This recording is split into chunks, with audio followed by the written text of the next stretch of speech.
Well, a lot of us are starting to think about our New Year resolutions, and if you're one of the many people who are vowed to make healthier food choices and go to the gym regularly, our first guest wants to help you out. That's right. Welcome this morning, Samantha Eaton. She's a nutritionist and certified health coach, and today she's sharing some advice that'll help you stay on track all year long. We're going to get more than just through midway through January. We're going to stick with it. Totally, right? Okay, the truth is, Sam, a lot of us start out with good intentions, right? We say we are going to be so healthy. Yes. And a lot of times it includes imposing restrictions on ourselves. Like, I'm not eating any carbs or any, fried food, whatever the thing might be. You say that might not necessarily be the best strategy. Yes, I totally agree with that. So essentially, whether you set official resolutions or not, right, the new year is still thought of as a chance for new beginnings. A time where people check in with themselves, how they currently look and feel, compare it to how they want to look and feel.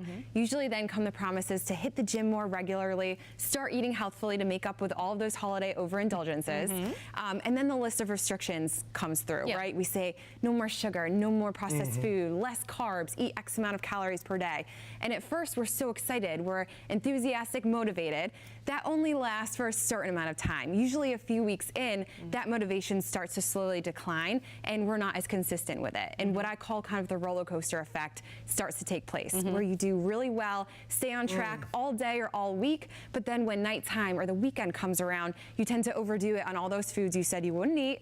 Then you promise yourself you'll start again on Monday, and the cycle continues. You were talking about my life. This is all of us do that. That was me for so many years. Really? I kept butting my head against the wall. But it's like you can't expect different results by doing the same thing over and over, right? Okay, so what do you suggest instead? That plan doesn't work. No, research actually proves that. They say that deprivation by relying on your willpower to stay strong is not an effective solution at building those sustainable, lasting habits. So instead, I'm recommending people flip their approach from restriction to adding. So instead of saying, I can't eat this stuff, I shouldn't eat this stuff, focus on all those delicious, nutritious foods that you want to be eating instead. Because by naturally doing that and naturally focusing on eating those foods, you're naturally going to start eating less of the not so nutritious stuff. Focus on the good, healthy, nutritious foods. And adding that, because no one really wants to completely give up sugar forever, right? Like, you don't want to do that. You just want to have a healthy relationship with it, to be able to have a little bit here and there without going crazy and overdoing it. Wow. So I promote this thing called the balanced plate concept. Let me just say this, you just put a smile on my face. I felt more empowered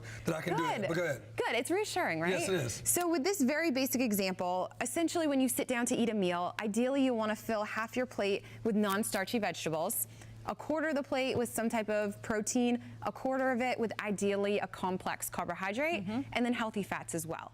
So in applying that to the real world, everyone loves pizza, right? Yes. Whenever I ask, pizza is like the #1 most loved food out there. So how can you still enjoy pizza without eating the entire pizza or overdoing it? Right. So I recommend starting with a big, delicious salad, because again, if you look at the balanced plate, this has protein, this has fat, this has carbs, but what it's missing is half of the plate, which is vegetables. So if you start your meal with this, you're going to be kind of full by the time you move on to the pizza, because your stomach is only so big, it can only fit so much food in there at once. So if you fill it up with the good stuff, you have less room for that, so you might have a piece or two, enjoy it, and then not need a ton of it. So adding the good stuff. Focus on adding. You can still eat, pizza. Yeah. Just start with the good stuff. And again, this is a more sustainable, long-lasting solution than just cutting everything at once, seeing quick results, but then not being able to sustain those results.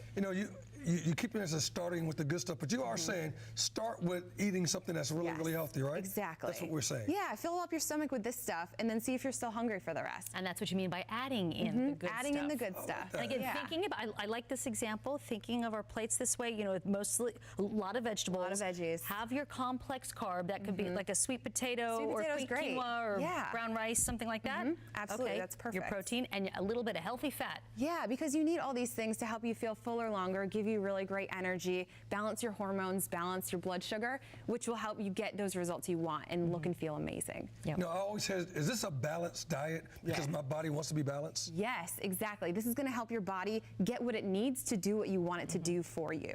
So one piece of encouragement for everyone watching this morning who's been there on that roller coaster where we think we're going to hit the reset button come January 1, and I'm going to use willpower, and I'm never eating those things, I'm only eating those things. Bottom line, what words of encouragement that you can can leave us with. Yeah, I mean, honestly, most people have tried that restriction way so many times, and they keep finding themselves in the same cycle. So really, it's like you can't achieve something different by doing the same thing over and over again. Even if it's a different diet this time, or just eating clean this time, eating clean is still a diet. You still have foods you're eating and foods you're avoiding. It's the same thing.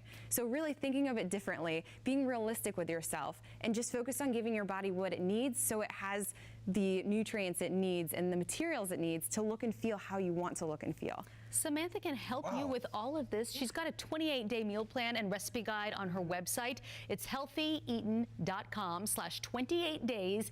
Healthyeaton.com/28 days. Note the spelling of Eaton. That is her last name. But you really can coach people through this, and great information. We can do it. I can actually, I got a smile on my face. We can all do this. Yeah, you can make delicious food even with healthy ingredients. Samantha, easily. thank you very much. Thank you.